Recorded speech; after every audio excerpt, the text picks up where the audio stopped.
Internet! What's up, Internet? What's going on? What are you doing? What's happening? It's Friday.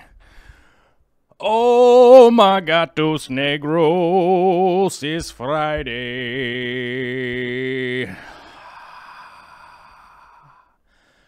Oh, it's a Friday.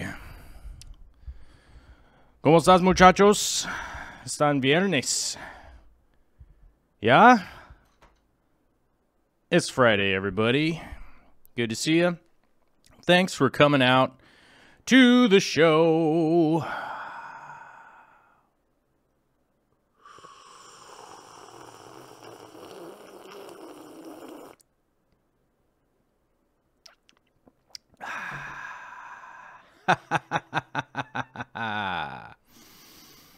Oh, yeah. Here we go. Here we go. Here we go.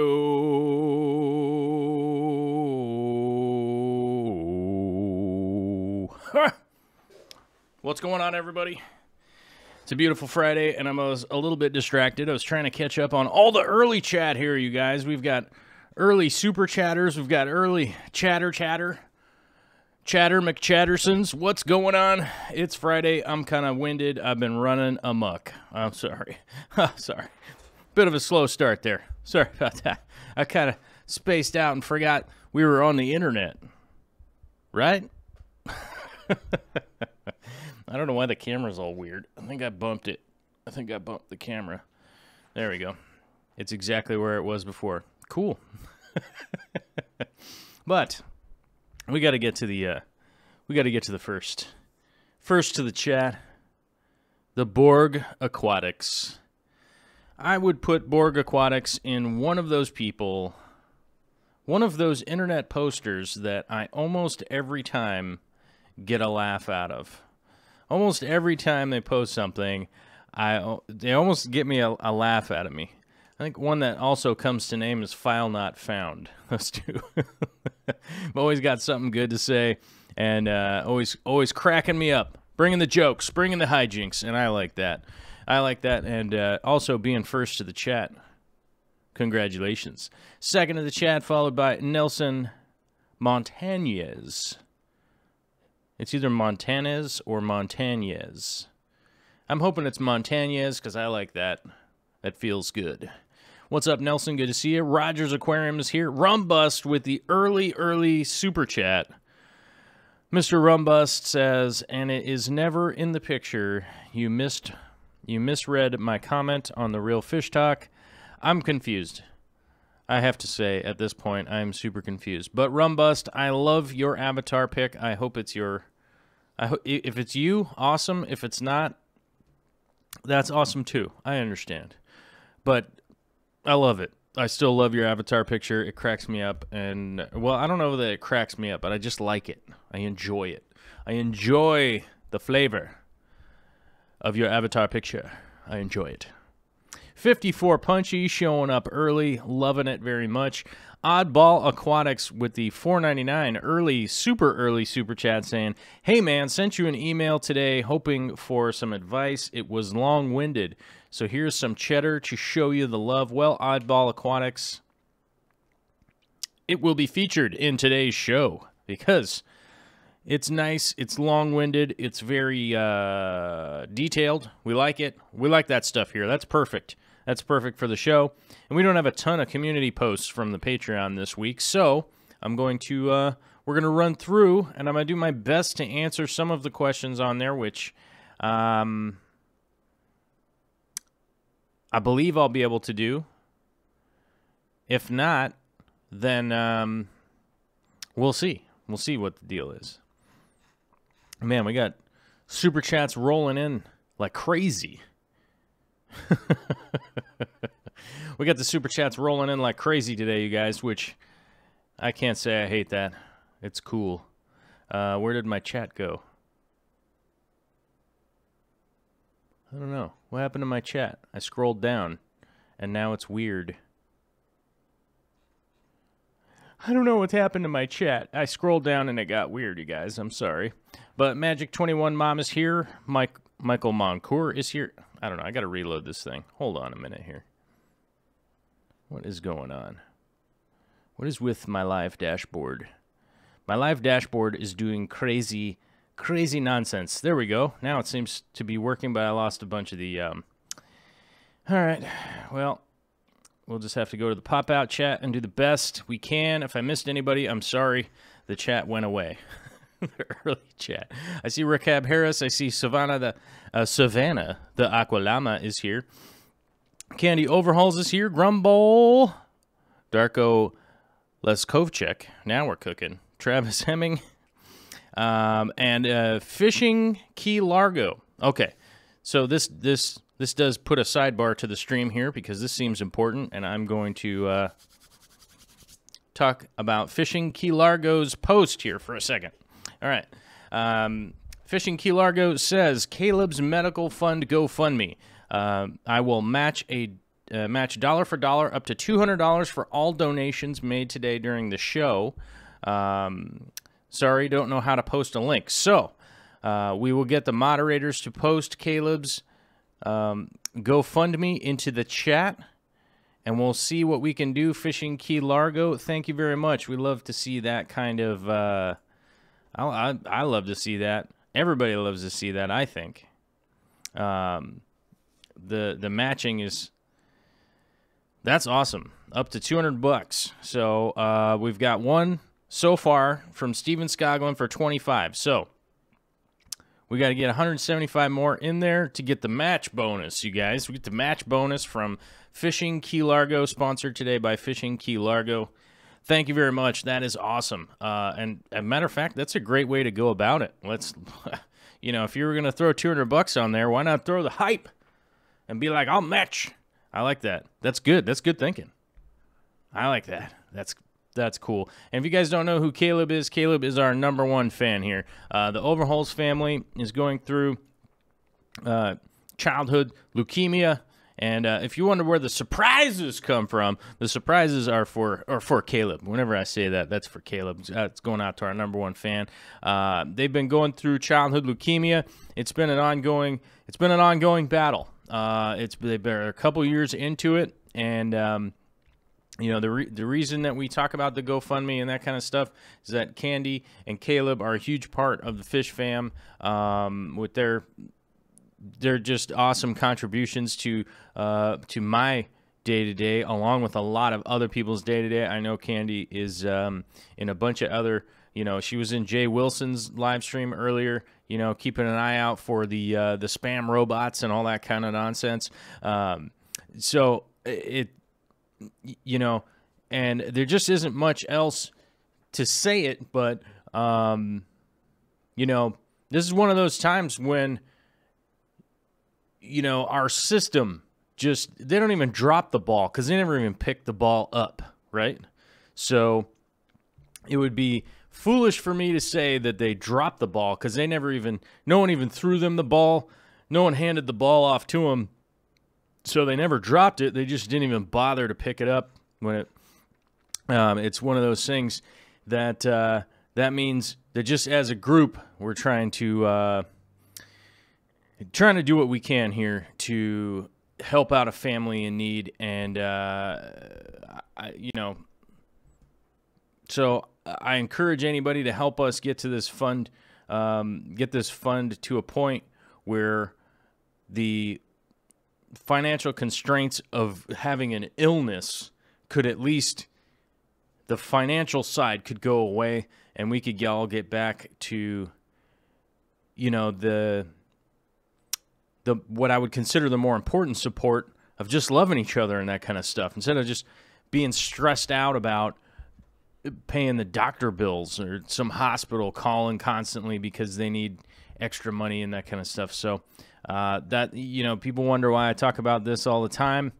I talk about it all the time because it's important, and we are getting there. We're getting closer and closer, and it's especially because of people, you know, and a big shout out. God, your name escapes. Fishing Key Largo that's the kind of people right there that are going, hey, I'm willing to do something. Are you willing to do something? And it's fantastic to see. It's an amazing thing. And hopefully we just continue rocking and rolling on this and get to a point where, you know, we could just, you know, with the overhauls, we could just start doing some fun stuff, right? Like surprises and antics and nonsense. And they, you know, like I said, they've been fighting it for a couple of years, doing super well. Caleb's an awesome kid. And, you know, the last thing I think that most people really want to think about is something as terrible as like childhood leukemia. But if you don't know what leukemia is, it's blood cancer. That's the easiest way. That's the easiest way to describe it. You know, I had a doctor tell it to me that one time. He's like, it's blood cancer. And I'm like, oh, God. And, but, you know, luckily it's 2018 and there is help. And I think it comes in the form of the Fish Fam, you know, chipping in and doing what we can, along with all the brilliant doctors and all that kind of stuff. So hopefully we get there. You know what I mean? I hope we get there. I hope we get there. I hope we get to a point where, you know, and you know, I hope we get to a point where I'd be more spending time talking to Caleb about some weird fish that he caught, you know? And I think that's everybody's goal here, right? So we're just going to keep rocking and rolling. And it's, you know, it's been steadily going up and up. We haven't fallen short yet, but we have not hit the goal. So hopefully we hit the goal and keep moving forward. I'm excited. I'm excited. Can you tell? Did I look like I got really excited? But yeah, so we'll keep spamming Caleb Overhaul's GoFundMe, the GoFundMe into the chat today, and we'll hopefully at least hit that 200 goal so we can get the match. We get the match bonus of the donation. And I'm already seeing you guys. You guys are already donating in there. And that's amazing. That's amazing, you guys. And I don't know. There's so many times that there's so many times right now that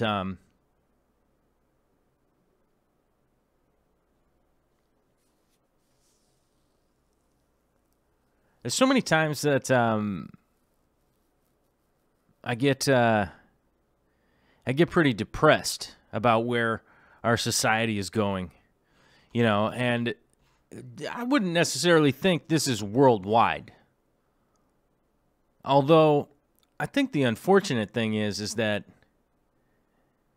when crazy stuff starts happening in America, it does affect the rest of the world to a certain degree. Like I'm not so arrogant to think, like, first of all, I'm not so arrogant to think that the United States is the greatest country in the world or anything like that.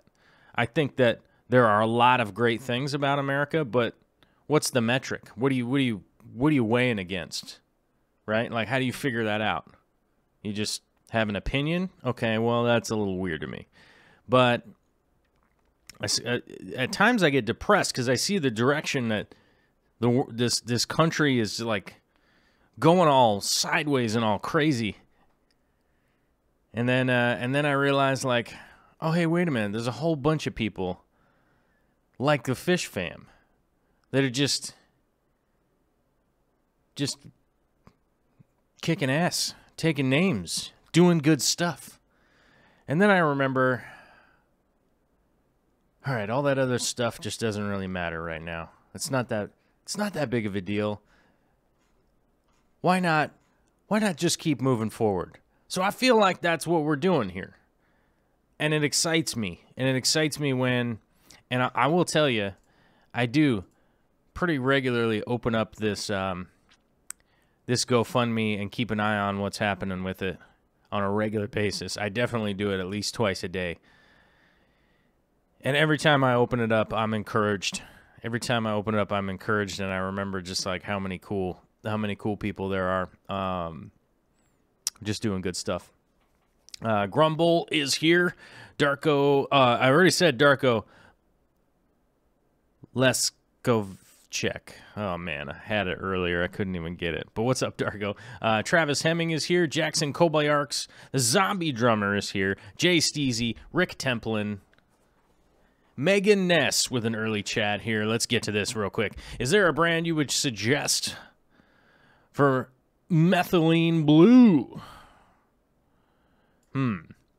Would there be a brand that I would suggest?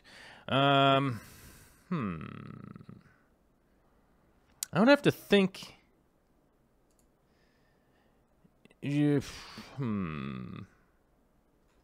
would have to think what's the brand that I would go for. Let me look in Amazon here real quick. Let me look in Amazon. Let me see what just pops up on Amazon. Why isn't this working? What do you... Oh, the internet sometimes. Sometimes the internet is just being super duper irritating. Well, here's Cordon. The Cordon brand at $6.87. Oh, and you can clip a coupon. Oh, buddy. We're digging that. I wonder if I can even post this here. Paste. I wonder if it'll freak out. I'd probably delete it, I would guess. Oh, hey. No, it didn't delete it. Oh, it's letting me post Amazon links now. Look at that. Okay, so there's a Cordon methylene blue. API makes one. Honestly, what I would do as far as methylene blue goes, because it's essentially like you're essentially getting a chemical is really what you're getting. So if you're finding a reputable brand and you're finding a good price and a good shipping to you, that's all that would really matter. You guys know my boys over at the Aquarium Co-op. They carry it over there, and at the Aquarium Co-op, they carry it, and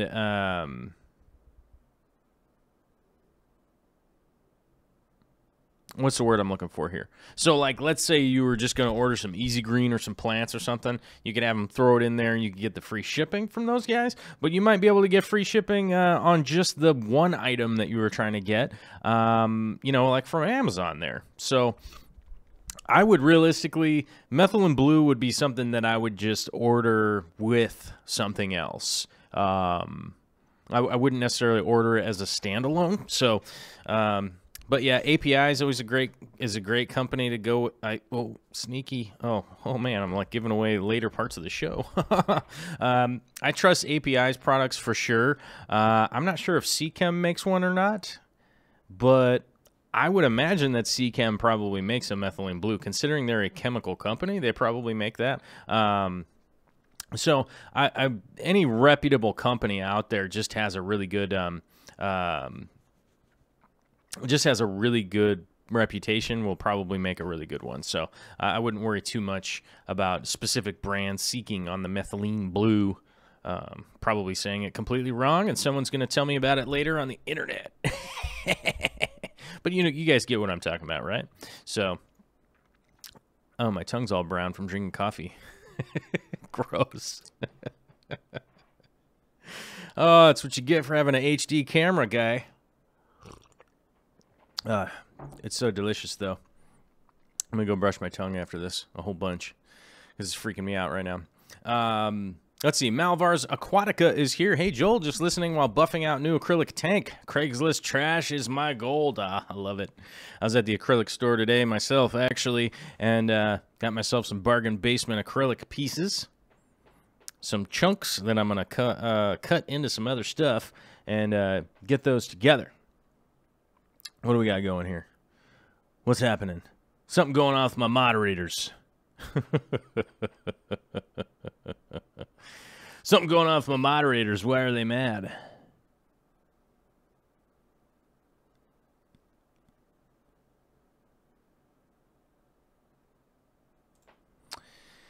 Let's see. Uh-oh. What are my moderators mad about? What are they mad about? What's going on here? Oh, we're going to take a sidebar. We're going to take a sidebar.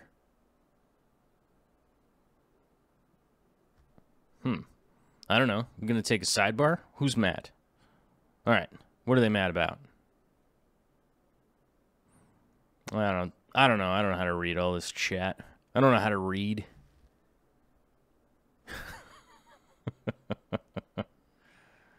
Let's see. Let's get it out in the open here. What are the moderators upset about? What's going on here? Yeah, it's Friday. Yeah, I'm going off in this direction because it's Friday.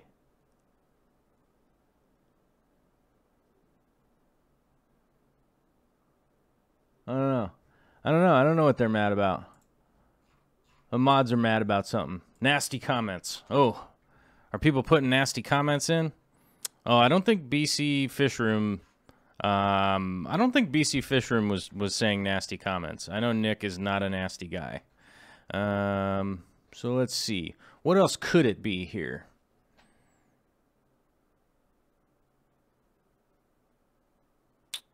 I don't know.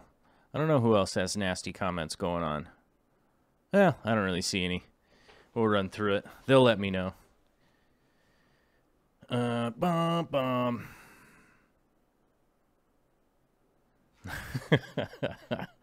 Well, I don't know.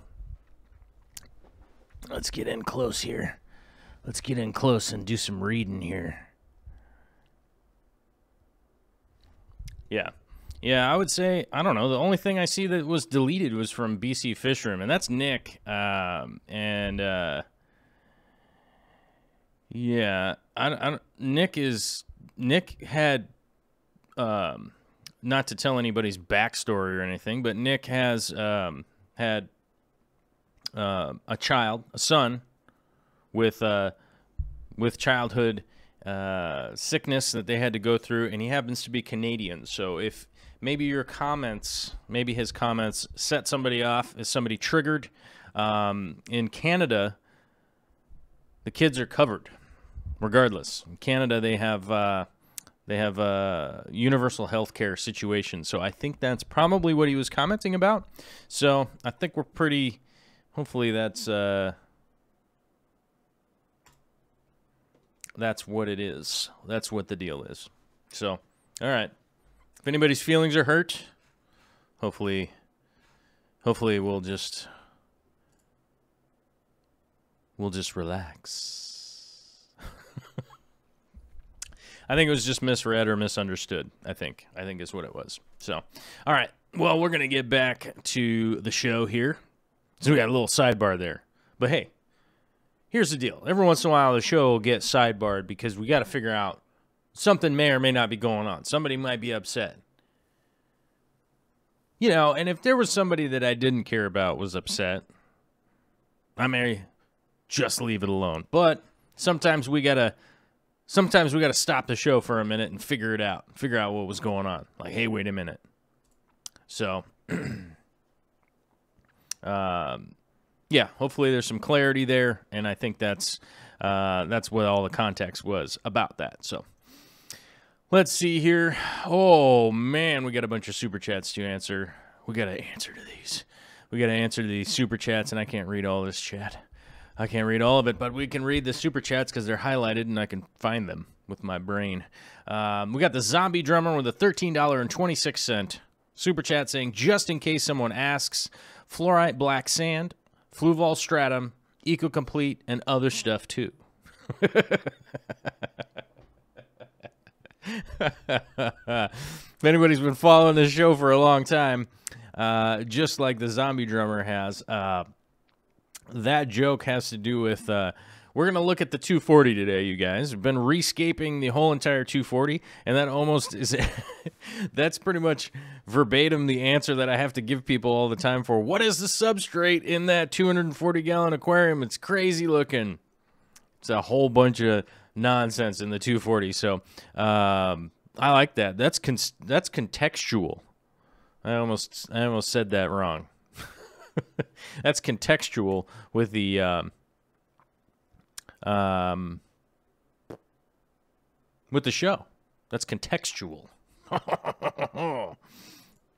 So, all right. Yeah. All right. So, I don't know. Somebody was apparently self-promoting in the chat. I don't know who it was. Which, just to say it out loud, that's discouraged in the chat.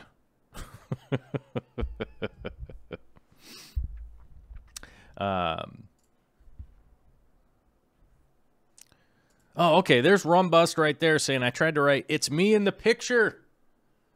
Was I autocorrected this time? Oh, okay. Cool. All right. It is you? That's awesome. That's a sick mustache. I love that mustache. I wish that I could rock a mustache, you guys. But to be brutally honest with you, whenever I rock a mustache, I start to look like 100 million years old.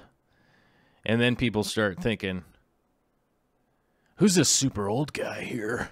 Who's this super duper old guy? And then people are like, wait a minute, is he actually 100 million years old?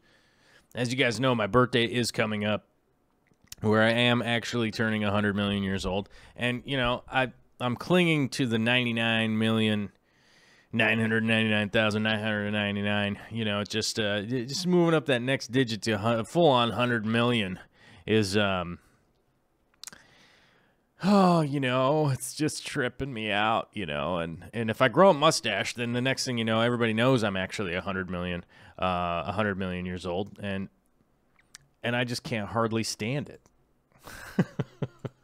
Because then everybody knows my actual age from my mustache power. Oh my gosh. So, word of the day today is stickers. All right, you guys put in a request. You guys put in a request last Wednesday, which was actually 2 days ago. You guys put in a request 2 days ago for stickers. You desperately needed stickers. We got some cool shirts. We got some cool shirts out to some people. And then it was like, hey, man, I got a shirt, but I want stickers, man. And I can't blame you, because I love doing stickers. Like, hey, Charlie, what are you doing, Charlie? Oh, stickers. All right, I love sticking stickers onto things. I love getting stickers. I love buying stickers. I love collecting stickers. Oh, so I can fully respect and I fully understand you guys' enthusiasm for stickers. I just didn't realize it. I just didn't think, could this be real? Could this be a real thing that other people are into? And Chicken Lips 2 right here with the $2 super chat saying stickers. Already ordered a couple of them already. And I gotta tell you, thank you for the super chat. Thank you for buying stickers. Thank you for ordering shirts and stuff, you guys. I really hope to get some cooler shirts out to you guys. Design some more stickers and get those out. Also, if you don't know about the stickers, somebody will post the stickers into the stickers chat.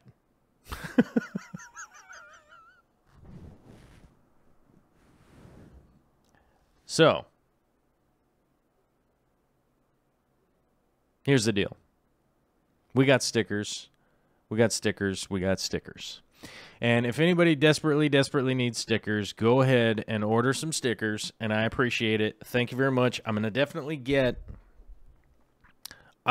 some other stickers coming out to you guys. So I'm going to make some shrimp stickers. I'm going to also make a couple of plant stickers and a couple other things too. So it is going to take me some time to get those out because I do have to design them.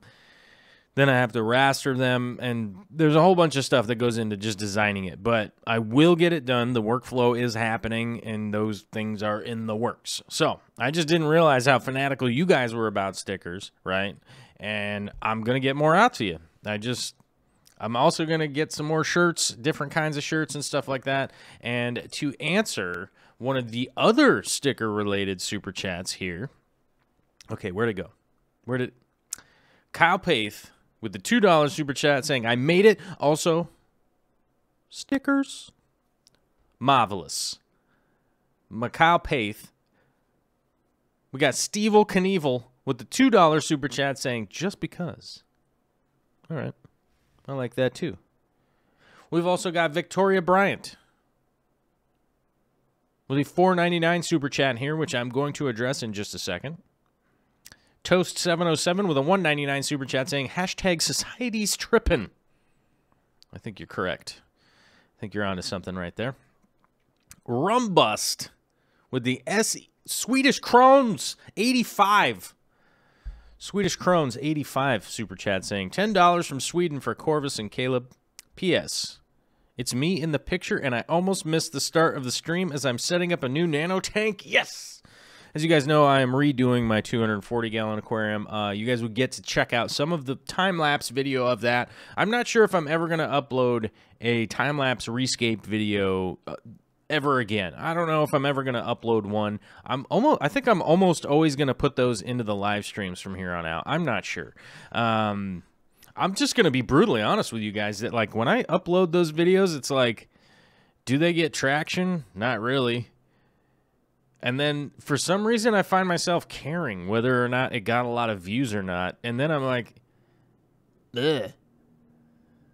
I got the worst taste in my mouth ever. Now I feel like I'm a YouTuber. Oh, people aren't clicking on my video enough. I should make a thumbnail that looks cooler. And I don't, to be brutally honest with you guys, I'm not interested in getting completely knee-deep into the YouTube nonsense of, like, just the chaos of that. You know what I mean? Like, just the chaos of, like, oh, I gotta get more, I gotta get more, I gotta get more. And I was listening to Jay Wilson's live stream earlier, and I completely agree with what he was saying. He was just like, he was just hit the nail right on the head, that it was just like, I'm just going to keep making the stuff that I like to make, and that's just how I'm going to do it. And I'll be like, what? You don't like it? Okay.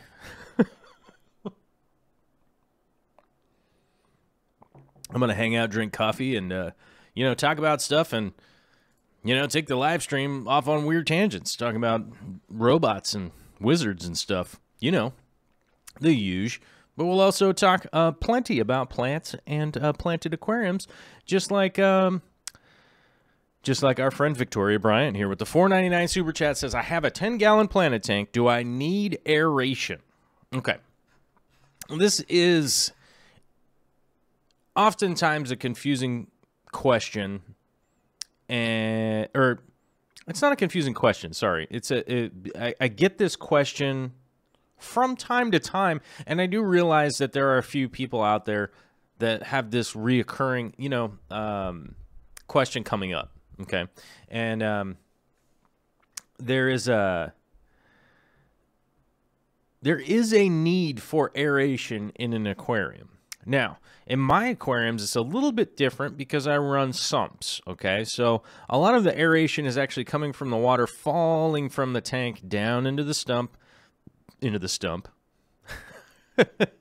Smooth.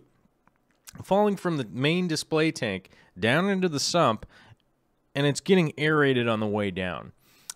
Which helps keep my oxygen level nice and high. A lot of the beneficial bacteria that we want requires a good amount of oxygen in order to keep replicating. Some of the beneficial bacteria that we rely on requires no oxygen. There are more than one kind of bacteria that we want beneficially in our aquariums to help keep the water clean, to help, break down ammonia, break down nitrates, and keep it a good, healthy environment for our fish, our shrimps, our snails, whatever you got in there. You got an axolotl in there, it's going to need some oxygen. It's going to be important. It's going to need a little bit of that bacteria. Now, you don't need to go completely bananas with the aeration. In a 10-gallon aquarium, let's say you had a little sponge filter in there. That's going to be plenty. It's going to be running off of an airline. All those bubbles, plenty of aeration. If you have a hang-on back filter, what I would do is just change the angle a little bit so that you can get just a little bit of surface agitation, agitate just a little bit of bubbles into there, and that's generally going to be plenty. There is an air exchange from the surface of the water and the air up above. So if there's a little bit of agitation and things like that going on, that's going to happen. So as long as you have a good amount of circulation, things happening within your tank, it is going to be, there's generally speaking going to be plenty of oxygen in there. Now, if you're utilizing CO2 like I am, it is a good idea to kind of ramp up the oxygen level if you are injecting some CO2 into your aquariums. They do not fight each other like most people think. They can both be at very high levels, and that can be fine. As long as the oxygen level is higher than the CO2 level, you won't have any kind of detrimental effect or effect or affect, for which one it is, because there's a guy doing a burnout out around the corner. To the critters in your aquarium, as long as you have the oxygen level higher than the CO2 level. You can run crazy high CO2 levels. Just make sure you're aerating. You're getting some oxygen into the water. So they don't fight each other. Like a lot of people think that if, oh, I have high CO2, that means my oxygen's gonna be super low. That's not really how they work. They don't work in conjunction and fight against each other or anything like that. It's just one's available. They're both available. And so if you're injecting CO2, you do want to get a little bit of extra aeration in there just to make sure that you are oxygenating the water, to make sure that the O2 is higher. And then that's all you really need to worry about. Let's see here. Best Spinal Tap moment. I need a number 11 on my amp. Yeah, but does it go to 11? Yeah, but why don't you just make 10 louder? That's my favorite line. Okay, so Terry's Tropical Tanks is saying best Spinal Tap moment is I need a number 11 on my amp. Because you see 11's louder when they're talking about that. But I think Rob Reiner, the line following that is, I think, one of the funniest lines from that movie, where he's like, why don't you just make 10 louder? And then he's like,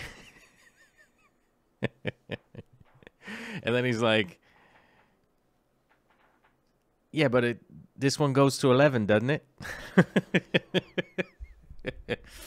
Rob Reiner's genius. Good stuff. Love it. Let's see. Catfish Cave saying Bob can't go to Tacoma. He'd have to go through Seattle, and he doesn't like Seattle. As far as I know, I don't know. As far as I know, Bob might show up. He might not. I don't know. We'll see. Mateo. Oh, Mateo's here. What's up? Real Fish Talk with Koopy and Sumpy. You know what's weird is that Corey's the coop. He doesn't even own a chicken coop. I know he wants to own a chicken coop at some point, but, we'll just figure out when we can get that built for him. Got to hire a bunch of people and get them build chicken coops or something. Oh, Rumbus, thank you for your big donation, my man. I very much appreciate it. Rumbus is always here being cool. Thanks, man. And let's get a check-in here with the GoFundMe. Oh, it's gone up. Oh, Bentley Pascal going big. Lisa Jobs going big. Michael Moncourt going big. Sarah Kanopko, Tim Lewis, Betsy Cummings, Kyle Paith, Pamela Earlywine, Joan List, Magic 21 Mom, Ryan Connolly, a.k.a. the Zombie Drummer. Addison Nishijima.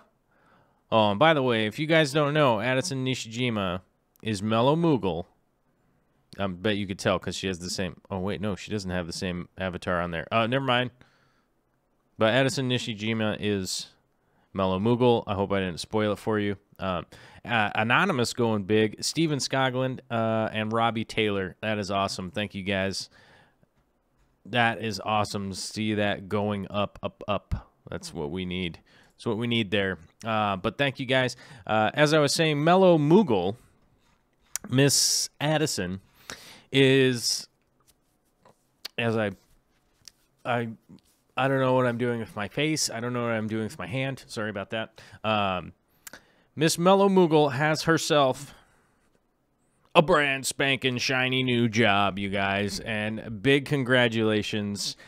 She's been looking for a new gig for a while and finally came through. She's got a good gig. She's starting out on Monday.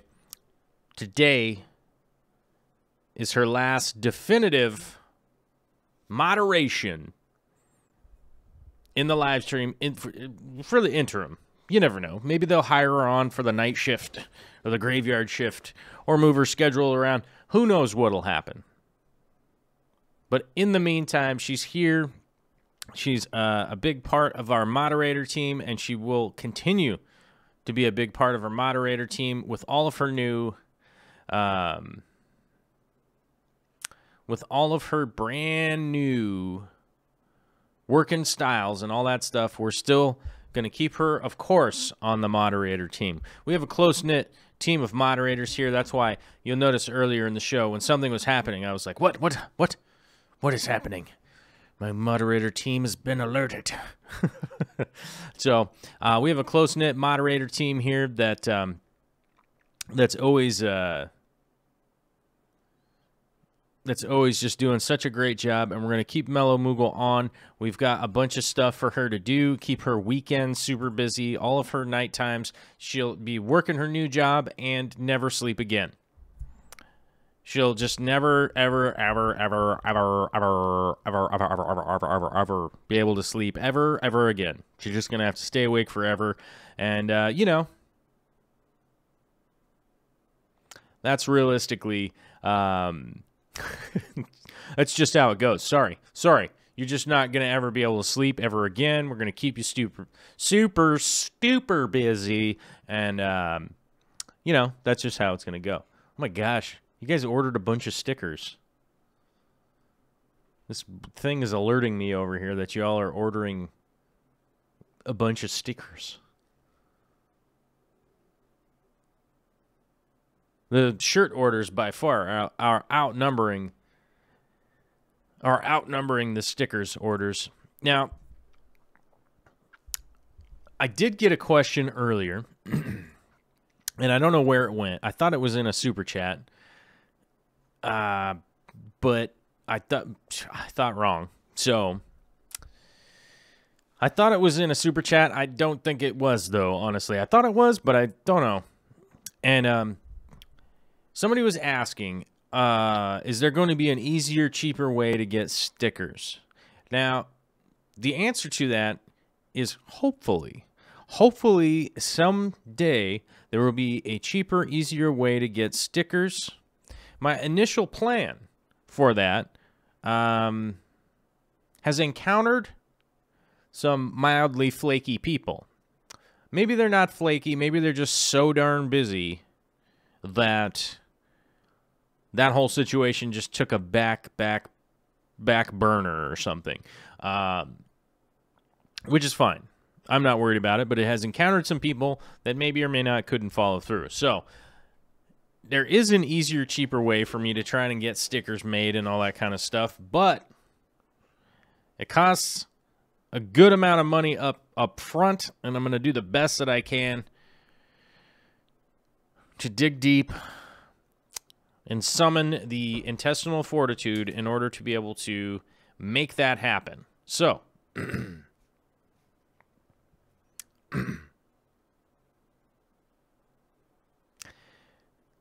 it's not It's not that it won't happen. It's just that it'll be a ways off. And I also have some kind of interesting plans with the local company here to be able to get those things out to you. Right. And then hopefully the international stuff will work out also.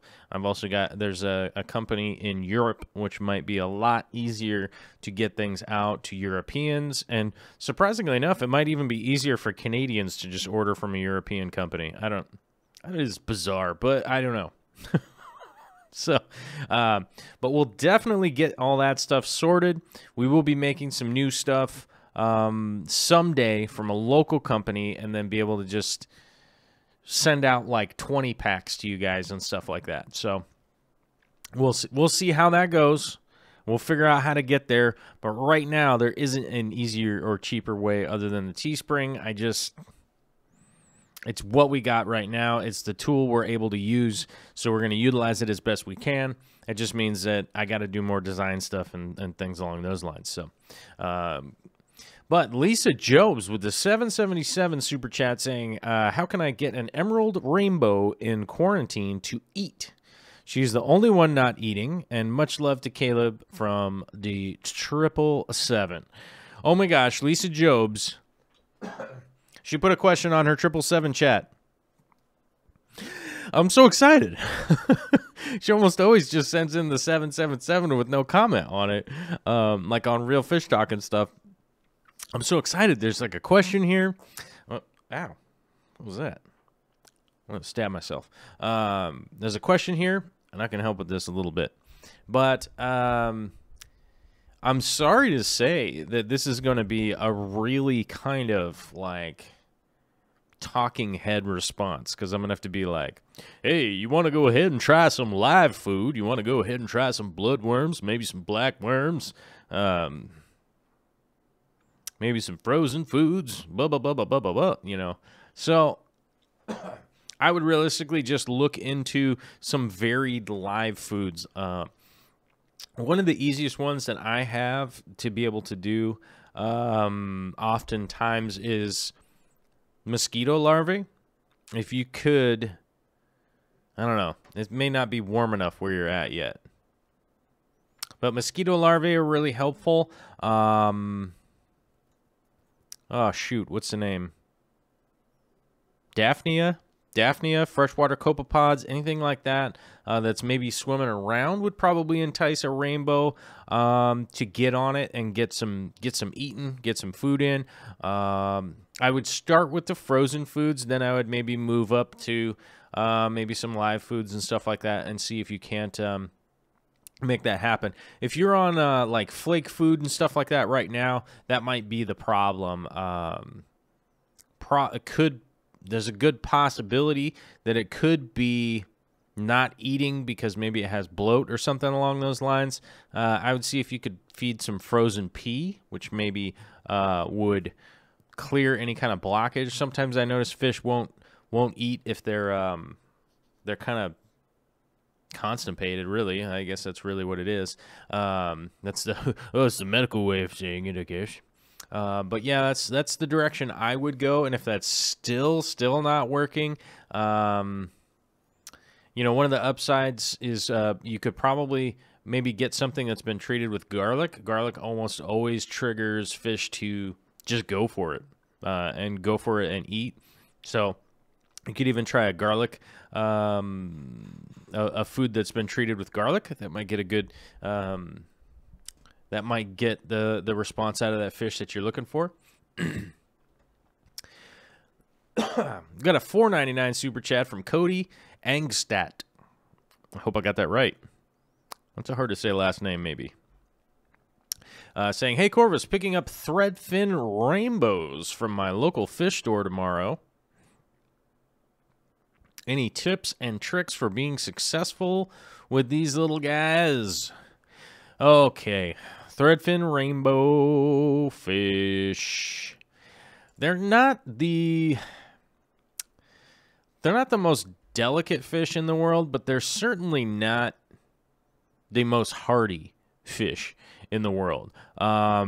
And it's kind of funny that this is pretty much the almost the exact same. It's almost the exact same advice that I was just giving. Oh crap! What happened here? Lisa Jobs was, so I would definitely at least try to bulk them up with a little bit of live food right off the bat. And then one of the biggest issues that you're going to run into with the thread fins is make sure that you get, you're going to have a good amount of heat because they're going to want to be near like 80 degrees. You're going to need to make sure to do a good amount of water changes with them because they need fairly clean water. And depends on what you're putting them with. I wouldn't keep them really with anything else. They're not a great fish that's going to be around other fish, except for maybe like some bottom feeders and maybe some plecos and maybe some like dwarf plecos and things like that. But that's pretty much it. You also with thread fins, you do want to have a little bit of something to bring the water down. So if you have a good amount of driftwood or possibly catappa leaves or something along those lines, bring it down a little bit. I don't want to spoil any surprises, but there will be a video tomorrow that will be coming out in the early AM, which is the fish that are going into the 240. And those of you that are actually watching the live show today and the live show on Wednesday, you probably got a good idea of what's in there at this point. I know that some people figured it out. They're not the most difficult fish to spot, and there are quite a few of them in the 240. So,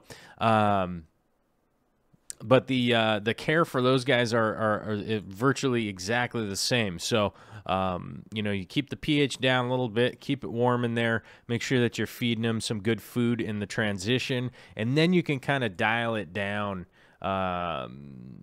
you know, to some good, you know, flake food or pellet food or something that's going to sink down to them and not be too much competition, because they're not really like aggressive feeders necessarily.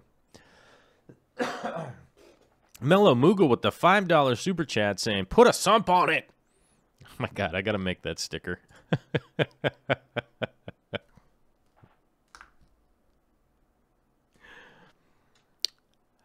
One of the moderators, if you could put that into the moderator chat to make a sticker, put a sump on it.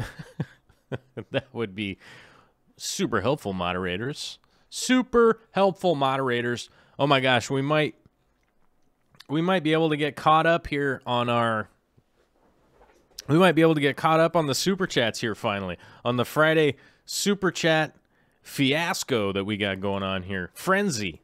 Fiasco is not the right word. Let's call it a frenzy. Thank you very much, you guys, for all of your super chats. All right, I mean, barring the super chats, thank you guys for going over to Caleb's GoFundMe and definitely doing some. Thank you guys for putting in some awesome donations over there. Up the $200 is going to be matched hopefully by. Why can't I remember anybody's name today? It's just in one ear, right out the other ear. I'm just losing it. I'm just losing it, you guys. I don't know why. This once again, I kind of feeling like an idiot right now because I lost it. Where did it go? Oh, crap. Well, I don't remember who it was. And it's just not in there. I just looked around in my brain. But it's going to be matched up to $200, which it looks like we hit that 200 mark. That doesn't mean stop what you're doing. If you guys feel like donating, if you really feel like the super chat and stuff like that, I always try to tell you guys to defer it to Caleb's GoFundMe. If you're in a position that you can do both, cool. If not, don't worry about super chatting me. I'll do my best to answer everybody's questions and stuff like that. As you guys know, this show is sponsored by the Patreonizers. Zach Denham just became a brand new patronizer. Dennis Ballard just became a brand new patronizer. Leah Brown. And Alyssa Bentley coming in at $10 a month. Super awesome. As you guys know, this show is sponsored by the Patreonizers, okay? And, you know, so I'm not saying don't ever super chat me or anything. It's super appreciate it. But like I always say, this show is brought to you by the Patronizers, and if you guys want to kick in extra, that's awesome too. And if you have like a super urgent question that you want, it's always a great way to highlight it. There it is, Fishing Key Largo. Gosh, I couldn't remember your name, man. I'm sorry about that. Is going to match up to $200, and we super appreciate that. That is super awesome. And Savannah Aqualama saying hashtag patronizing Oceaneers. Oh, the Ultimate Fish Keeping Show had to go. Well, have a good Friday out there. I'll be putting out a short video this weekend, you guys. I don't know if anyone's gonna watch it. I'm gonna be super sad if YouTube doesn't like it. That's all my videos, I think. You know, and I think I mentioned that earlier. It's just like, I'm just going to keep making the stuff that I want to make. I'll do my best to optimize it, but, you know, come on. Sparta 76 with a $14.99 super chat. Going big, Sparta. Whoa. Saying, sup, Joel? Damn, I ordered some stuff from the Aquarium Coop and I forgot to use your link. Get yourself some coffee on me. P.S. Keep up the good work. Well, thank you very much. I appreciate it. I would remind anybody, if you are looking for aquarium stuff, I would say the first place to stop would be the Aquarium Co-op. Not only do I work with that guy, not only do I work with him on the Real Fish Talk, we've become quick friends over the last year, and the reason for that is he's a great guy and he's a good businessman. He says what he means and he means what he says.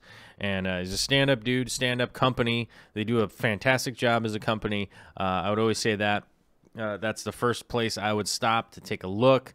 Obviously, if you can find the same product for half the price somewhere else, come on now. Go get it over there. I know that I posted a Fluval heater video, which the Fluval heater, somebody's selling them super cheap on the Amazon for whatever reason. I don't know why. But I put the link alongside both of them there.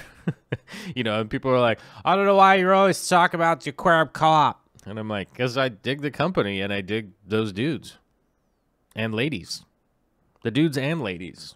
All cool. All cool people.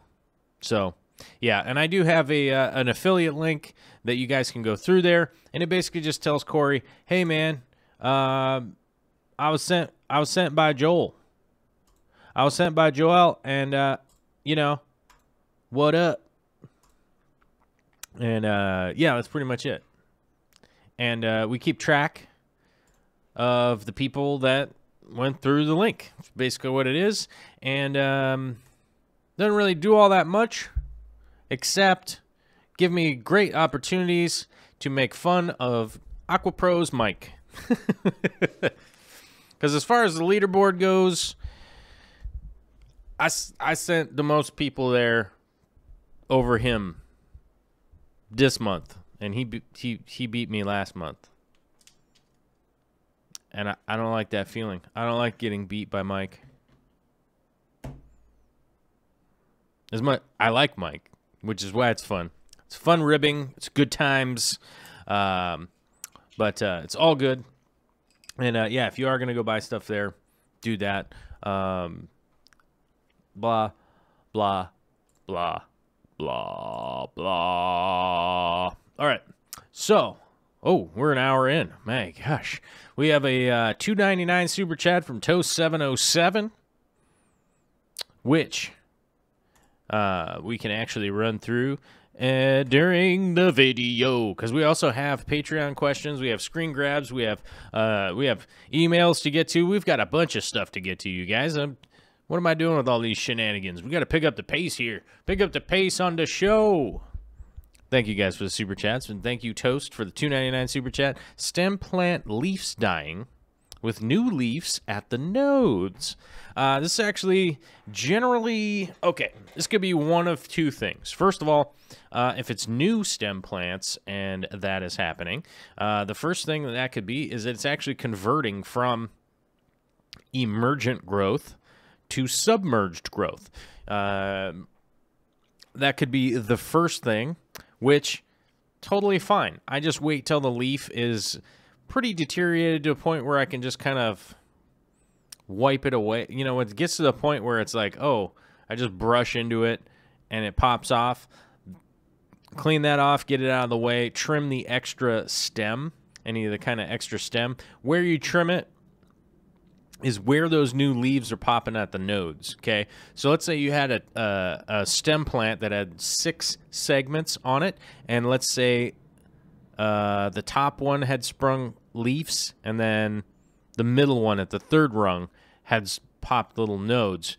You actually pretty much have 2 plants right there, because I would trim it right above the lower nodes and then replant that top, okay? So that's always a great way to look into you know, where a plant is going to regrow from, how it's going to regrow when it is trimmed and whatnot. That's a great way to you know, kind of just recognize where it's going to grow from, how it's going to grow, or what's going on with it. I'm not normally stressed out if plants are leaves are like turning yellow or brown or anything like that, unless I have a deficiency, which isn't typical if you actually have new sprouts popping out of the stem itself. It's not normally a problem. That is normally, it's either transitioning, or maybe you had some water quality changes, or maybe you have like new fertilizer or something. You know, there's a bunch of things that could affect it to do that way, you know, make it do that. But that's not normally something I would be like, oh my gosh, something's wrong. But typically I would just walk it through that way, and get it trimmed, get it set up, and just go that way. And if it's ready to be split into 2, plants, I would just go ahead and do it now while it's still looking funky. It'll give it an opportunity to root on the other one, and that one will keep growing. Lexi V, alrighty, time to say bye. We'll watch the rest when I get home from the depot. Oh my gosh, you at the Home's Depot? I'm at the Home Depot so much, it's ridiculous. Little backstory on today, you guys. So, had to run a bunch of errands, had to get a bunch of stuff done early on here today with, you know, like buying gas, blah, blah, blah. Had to go to the welding store to get CO2. I had to go to the acrylic shop to get some acrylic chunks. Just a bunch of kind of nonsense run around stuff. Got all that done. Got my hair cut because I got to trim out all that gray hair.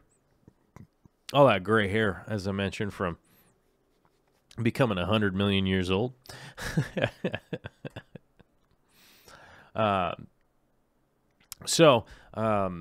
But I got all that done, and then over the day, I've definitely was working a bunch on this aquarium. I've been working a lot on the 240, and while I was working on the 240, I was asking myself this question. Why didn't I just tear this whole thing down, drain it out, put all new substrate in it, and just start again? Right?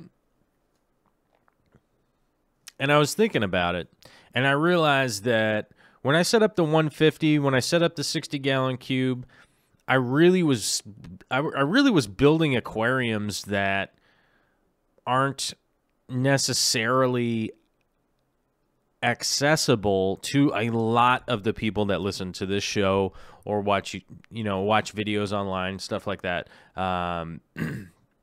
Mainly just being cost prohibitive. I mean, you really start to run down like what's in the 150. It's like, you know, I've got the Fluval stratum in there. I've got 88 aqua soil. I've got the fluorite sand that is in there. You know, I've got those 3 in the 150. Those are all pretty expensive in a 150-gallon aquarium. They're even pretty expensive in a smaller aquarium, you know. And oftentimes, I'm not sure that there's that many people that can just go, oh, cool, let me watch that video. I could go do that, right? So one of the things that I wanted to do when I was doing the 240 here is that I wanted to do the 240 the way that a lot of people could do, and actually kind of show off like that this wouldn't be cost prohibitive to a lot of people if you did have an aquarium, you wanted to make some changes, and you wanted to be able to do some stuff, right? So most of the substrate in here is gravel, is what is with this video? Why does it have that like little thing at the beginning? Weird. But most of what's in here is gravel. It's like fluorite red.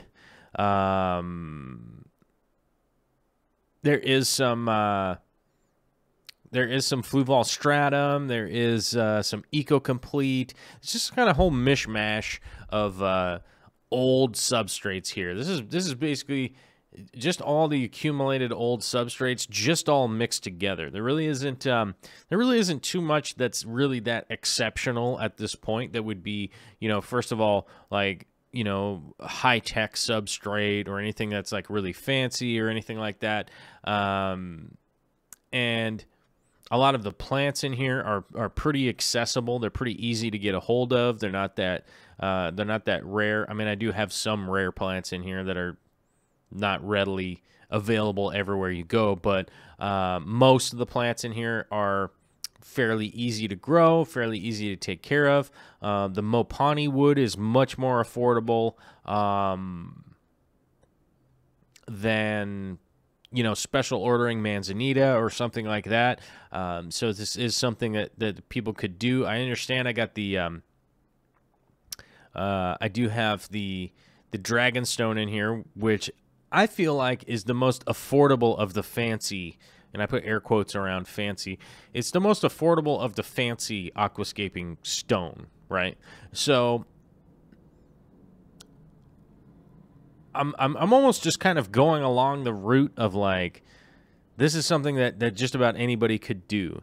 And I'm also making a huge mess out of the whole situation, so that it will also be able to show you guys that if you make a huge mess of your aquarium, it's not that big of a deal. You actually can just filter your way through it. You can clean all that stuff out. The tannins in here are crazy right now. So it's not only is just the dust kicked up, but the tannins in this tank. It is like iced tea right now from adding all that Mopani wood earlier in the week, which I believe was like last weekend or something like that. But it's like iced tea in here. It's pretty crazy. And but it's going to be fantastic for the inhabitants in here. As was being asked earlier about the threadfin rainbows, I do have the bloodfin, or sorry, not the bloodfin. The rummy nose tetras are in here. So there's about 300. There's like 250 in them. I know that we like counted up to 250, so I can guarantee that there's 250. Maybe there's 300. I don't know. There's a ton of those. There's a ton of rummy nose tetras in this aquarium, and they are loving the iced tea, if you know what I'm saying. It's keeping the pH down. The tannins are going strong, and they are feeling good and pretty readily adapting at this point. So Victor Coco says we call that cedar water. It pretty much is. It pretty much is cedar water. It's iced tea. You know what I mean? So it's pretty good. I do have polishing pad on there. And it will be fine, and it will clear up. And I just, you know, I also want to remind people that it will clear up as you know, just the system is running, and I continue to filter it, and it will come together real. It will come together real well, and it won't be as crazy as it is right now. But these, like I said, these are all plants that you guys could do. This is all substrates. That's pretty easy to get a hold of. Nothing like super snazzy. There's no like Bacter or weird anything nuts like that. You could actually probably just go to your rock yard and order what is it, sub fine gravel, which I think is like the below pea gravel. It's like the next step down. I forget what, I think it's yeah, I don't know. It's a step down from pea gravel, and mix that with like laterite and a couple other things, and you'd be right as rain to kind of replicate this substrate here. Whoa, what was that? Bum, bum, bum.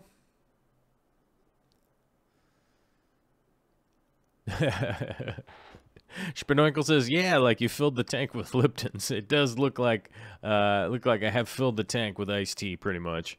But we got a super chat here from a man, Kevin Keener, my favorite bus driver around. Hopefully, he'll be here for my birthday.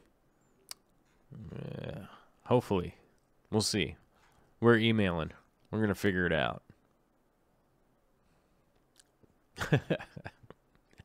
I got a sump in my sump. I heard you like sumps, so I put a sump in my sump. You know? Kevin Keener with a $4.99 super chat saying, "Oh man, here's some money to get some filter floss in the 240. Well, thank you very much. Yes, I am. I'm probably going to run through a roll of filter floss doing that way. Emeryum 2 says, "Oh man, isn't this a Fortnite stream?" No, this isn't a Fortnite stream. Sorry. No video game play here right meow. To be honest with you, I would love to be able to just hang around and play video games all day, but I ain't got time for that. It would be cool to hang around and play video games all day, I guess, but I ain't got time for that. I got way too many things to do to play video games anymore, you know, realistically. But I want to get this right back to... Oh. We don't want to pause it on the butt. Is that the best that I can pause this at? Let me see. There we go. All right, so this I got the video paused now. You can get a good look at just before me messing around in it more, just how many tannins, just how iced tea it is in there. It's pretty brutal, and this is even with the camera correction on and stuff like that. So it actually even in this picture here, it's even lighter than it realistically is in person. So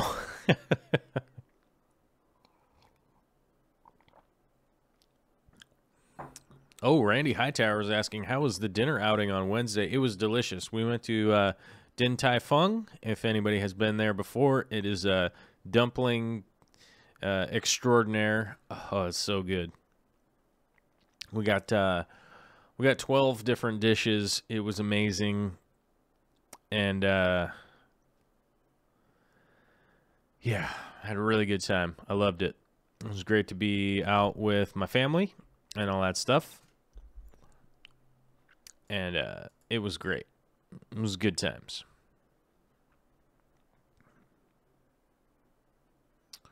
I see Swashimi Whiskey in the chat. Look out, you guys.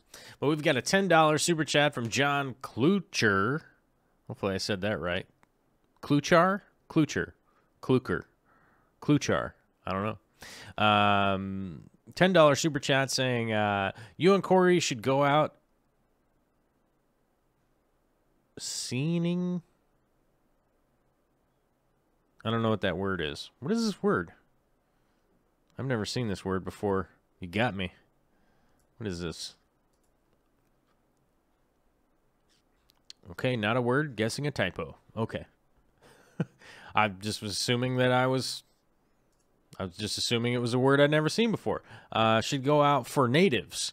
You may find a cool stream specifically to add to the aquaponics system since it's the same year-round climate, water, food. A great warm-up for Peru for Corey too. I go out and I check for natives sometimes, pretty rarely, honestly, though. Mainly because just most of the local fish around here I don't necessarily want in an aquarium, and I don't see a big benefit for, you know, taking them out of the environment out here in Washington and then just putting them in my fish tank. Whereas there's a ton of aquacultured fish that I could add to my aquaponics, which I'm going to do. I could add some really beautiful koi, stuff like that, that will do really, really well. Jimmy and I think, are going to be going on some hikes here in a little while. Maybe we could inspire Corey to come with us. I don't know. But I really... Bill Elsden says scene net. Sign net? What is that? All right, let me see what I got here. A fishing net that hangs vertically in the water with floats. Oh, scene. Scene fishing. Oh, okay. Here we go. Oh, that's what that's called. Okay. So, all right, let me answer this. A fishing net that hangs vertically in the water with floats at the top and weights at the bottom edge, the ends being drawn together to encircle the fish. Okay, I didn't realize that was the name of that net. Yeah, I don't know. That just, I didn't even realize that was the name of it. So, all right. That makes sense. Cool. We learned something today. We got a Ranger Minnow scene net. You can get one for $11 at Dick's Sporting Goods. I'd probably spring for the 20-footer. Look at this. Oh man, I could get one from you can get one from Amazon. Check this out. I'm actually going to post the link. Am I that ridiculous? Wait, what is this? Don't go to. Copy. Sometimes these robots, man, they're just not... I was going to say they're not listening to me, but it's me doing it wrong. Let's see. Okay. Okay, well, here we go. Here's an example of the scene net, apparently, which is my bad, and I didn't know that, but we learned it today. How cool is that? I'm excited. All right, so you and Corey should go out. I'm probably saying it wrong. Hold on, let me... Where did it go? What? Where did it go?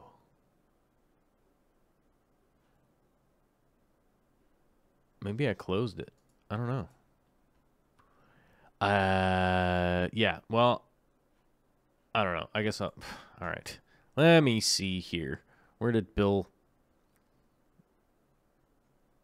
All right, I'm going to have to look this up again.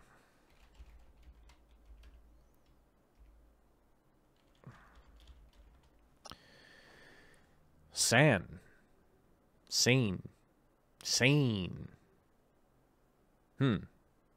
Let's say it.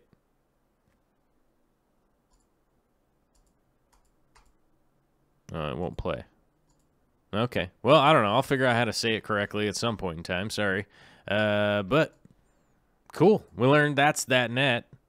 And JH Aquatics just ordered one off of Amazon. Okay, cool. Well, there we go. Have a minnow trap as well. Well, there we go. Okay. I'm probably saying it completely wrong, but there we go. All right. Well, either way, we're going on to this scene for a second because we're in the wrong scene. Wait, that's the wrong scene. Hold on. Clicking buttons. Whoa! Here we go. All right, guys. All right, boys and girls, hold on to your pants. We're going in to the community. We're going into the community post. Community. Whoa. Community. Whoa. Community posts. Whoa. Look at all these. Look at all these community posts. We got to reload it, though. We got to reload it because I know some people posted in the community. All right, we'll get to that one after. Hold on, we got to scroll down. Okay, here we go. Okay, so we actually got a post here from Donnie Hill. This is this previous tank that he built, and I got to admit, this is a lovely, lovely tank. That is a beauty. I'm liking it. I really like that tank, and I really appreciate how well you actually put that scape together, man. It looks fantastic. That log is awesome. I don't know where you got it from, but that's great, and I love that. We were actually talking with Donnie last week about his stand and the things that were going on. This is the 220-gallon glass cages reef-ready tank that's going to go on that stand from last week. What a beautiful tank. Dual overflows. It's just like exactly everything that you need pretty much. And definitely appreciating that. Oh, hey. If anybody was wondering why I had an API freshwater master test kit right here, I had to get a new one in. It came in, and I figured it's always a good opportunity to mention the test kit that I use. So the freshwater master test kit is the one that I generally use, even this one, though this one looks like it's been kicked around like they were playing soccer with it. It just came that way. Like, I think maybe they were playing soccer with it. But the API freshwater master test kit, this is the one that I use. I also use the saltwater test kit and the reef saltwater test kit, the reef kit also, to figure out some things that are going on from time to time. There are a lot of people out there that are like, hey, man, I know that you don't use your test kit very often, and you would be correct. I don't use my test kit very often, but I do have a test kit on hand when I get confused and I need to find out things that are going on. Always have a test kit like this on hand. It realistically, it's a $20 investment that is really going to help you out at any given point in time. And I wanted to talk about this while it was sitting on my desk and not forget. So I just wanted to throw that in. API is the one that I use. And I'm not sponsored by those guys, and I don't really care. I know that Fluval has a new line out, and the reviews that I'm getting from people is that they work, except to test like what that test kit does is going to cost like $100 or something, which is crazy. Kevin Keener shouting in to say, I'm jealous of Donnie Hill's 220 reef tank. I'm pretty jealous of this tank. It's pretty dope, except it's glass, and I'm never gonna own glass ever again. I hope not. I hope I'm never gonna own glass ever again. They're too heavy to ever do anything with, and they make me lose my mind. But our guy Getface, the Lord Getface, chiming in this morning, asking a question, saying, "So I turned the lights on my new tank for my beta and noticed that the plants were not moving as should, and the pump had stopped working." Frowny face. Thankfully, there doesn't seem to be any dead fish, as I've spent the morning sorting out something for the tank. Luckily, I ran a spare internal in my main tank to create flow for my Danios. Cleaned the pump, checked for blockages, and test the fuse, and all fine, so it looks like a dead pump. Shot an email off to Tetra, who made the filter a Easy Crystal Filter Box 300 to see if they can do anything, even though I'm the second owner, but the tank's only been used for a total of 8 months. As a side note, I dumped the filter pads that came with the filter and pimped it with a sponge where the heater would sit and filled it to the top where the filter pads go with biomedia. So hopefully they come through. In my experience, not necessarily with filter companies or fish stuff companies or anything like that. It's just pretty much any company is that they're like, well, you didn't originally buy it, so it just sounds like you're just the guy that broke it. So we're not gonna replace it or anything. But hopefully they come through, and I don't see a question in there. Maybe I'm wrong. Spadoinkle is asking right now, where do you get your acrylic? I get my acrylic from, what are they called? Keltec? Hold on, let me see here. What am I doing? Am I over here? Oh, look at that. Sneaky. Where am I going? I want to be here. That's where I want to be. Okay. I think it's Keltec.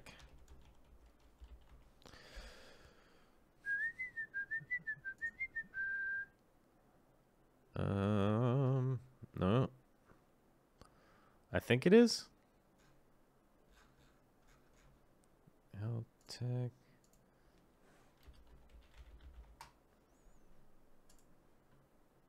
Yeah. Let's see. Here it is.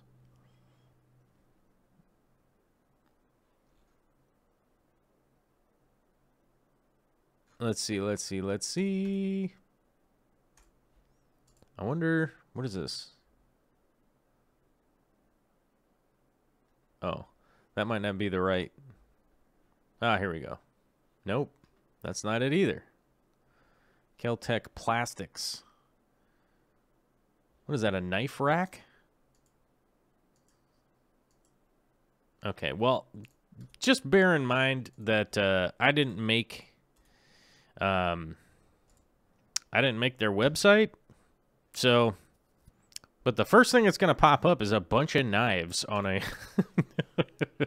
on an acrylic rack of some sort. So, but that's where I go to get. All right, what happened here? Why isn't this? Okay, there we go. All right. But that's where I go to get my acrylic, and more often than not, it's pretty rare that I would ever order a full sheet. More often than not, I go into the bargain bins with all the cutoffs and stuff, and I get those because you can actually just pick through them, and then you end up paying by the pound, which is super cheap because I got two really big chunks of really nice brand new acrylic today. Two really big chunks for $15 plus tax. Instead, I had to dig through and find the ones that I wanted. So that is what I do for acrylic stuff because it costs an arm and a leg to buy it new, and it costs the other arm and a leg to get them to cut it for you, which is one of those reasons that I normally make stuff by myself. And that's one of the reasons that I make stuff and build certain things. Certain stuff isn't really cost effective, but oftentimes, like building a sump or something like that is just,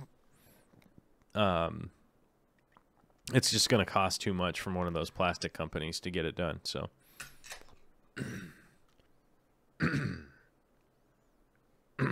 excuse me. Well, Get Face, it sounds like it's going to work out pretty well. All right. Travis Boyett has posted a picture. A little maintenance today with my partner in crime, Captain Hold Down the Bucket. It is always good to have a great partner in crime. Looks like a fantastic partner in crime. Looks like a chip off the old block, if you know what I'm saying. Looks like he's doing a great job of holding down that bucket, so the bucket doesn't just fly away and start doing a bunch of nonsense and crazy nonsense. Seems to be working out fairly well, and so it's always good to have a helper if you can. I appreciate it. Thanks for sending in the picture. Robbie Taylor, otherwise known as Chicken Lips Deuce, saying, hey, Joel, just made a purchase using your affiliate link to the coop. Affiliate link. And just wanted to share what a couple of weeks of Easy Green and Easy Iron did. I had this aquarium lily in a planted tank that was growing pretty slowly, pale and green, and when the leaves started to get big and close to the top of the surface, they would start to melt and consume themselves. After about 2.5 weeks of Easy Iron and the Easy Green, the thing took off like a rocket. I've been using the recommended dosage, splitting it up to twice a week. Look at that. Look at that right there. And as I've been arguing the internet trolls is that They keep telling me that like Thrive or something else has a way more fertilizer and stuff like that, which is possible. There are fertilizers out there that are more concentrated. There's more stuff in them or not in them or whatever. One of the big reasons that Easy Green is what it is because of the name. Is that a lot of people have been telling me that it costs too much or whatever. That's just kind of people trolling a little bit. But the reason for Easy Green is that it's supposed to be easy to keep your plants green. That is the whole reason it is the way that it is. The results, that work pretty darn good. Are there other fertilizers out there? For sure.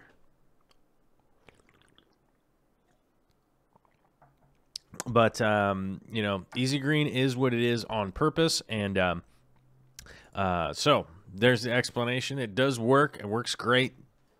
Straight from the chicken lips. Loving it. Sarah Kanopko posting up, hey, y'all. Rescaped my 75-gallon this week, did a big trim on the Java ferns, and added some ginormous narite snails. So far, I haven't seen any issues with the manzanita getting stabby with the goldfish, but I'll watch this tank like a hawk. Can't wait for it to grow in more. Well, Sarah, first off, I would tell you I wouldn't worry too much about stabby manzanita. You know, fish will occasionally run into stuff, but it is pretty darn rare. They kind of know what they're doing. They're kind of paying attention, and I think they'll be fine. But this looks great. I'm loving how clean this looks for a goldfish tank. It's great to see some plants with goldfish. I don't know what this pot is over here. There's a suspect clay pot over here in the corner, but otherwise, it looks great. Looks pretty well to maintain for a goldfish tank, and you know, if you're gonna have a goldfish tank that doesn't have green water in it, hopefully it does look something like this. It's fantastic. I'm loving it.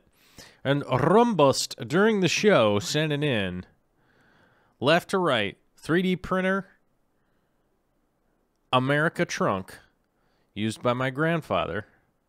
Above that, Corvus on the screen, today's live stream, and the new nano tank. Still got to get me some substrate, but it's up and running, so the process has started. That is great, my man. Look at that. And you can tell that's brand new because it's still got the bubbles in it. It's got the bubbles all over it from the recent filling. And, yes. Fantastic. I'm loving it. I'm loving it. Look at that. Yeah, you do need to get some substrate, though. You're lacking in the substrate department. All right, you guys, we're going to move on to a big email we got here from Daniel Fulmer. Daniel, otherwise known as Oddball Aquatics. But we have a super chat to get to real quick. $2 super chat from D. Thomas CG saying, what up, man? Happy Friday. Hashtag haters gonna hate. Well, you know, haters gonna hate, man. It's all good. I'm not worried about it. Always kind of makes me laugh. But if haters gonna hate and it gives me an opportunity to explain, hey, this is what up, then I look at the benefit there. I look at the benefit there because then I can be like, hey, guys, oh, here's why, blah, blah, blah, blah, blah, blah, blah. You know what I mean? Hey, guys, thanks for ordering all those stickers. The thing is going crazy over here. Thanks. Oddball Aquatics says, actually, my name is Haley. Oh, I'm sorry. I read it off the thing. I read it off of Daniel Fulmer. Oh, now I'm confused. All right, saying, hey, man, I'm a huge fan, and I really think you might have some ideas on breeding project I've been working on for over a year now. I'm trying to breed ropefish / reedfish. So I started, oops, I got to move this thing here.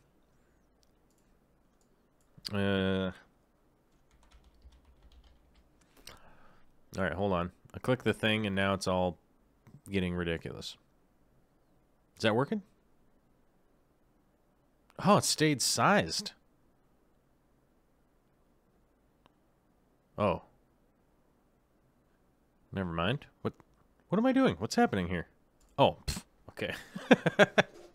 Sorry, I messed up. I was reading the wrong thing, but this is the right email. So I started by doing a ton of research, like 6 months of research, and literally nerd level 1 billion reading papers and articles on anything I could find. I even wrote to the only other documented person who had bred them, which was Rolf Britz in the UK.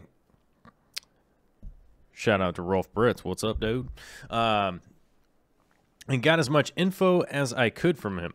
The fry they produced all died off around 8 to 10 weeks of age, and I think in everything I've done, I may have figured out why. Hopefully you're still with me. Sorry for the length of the email.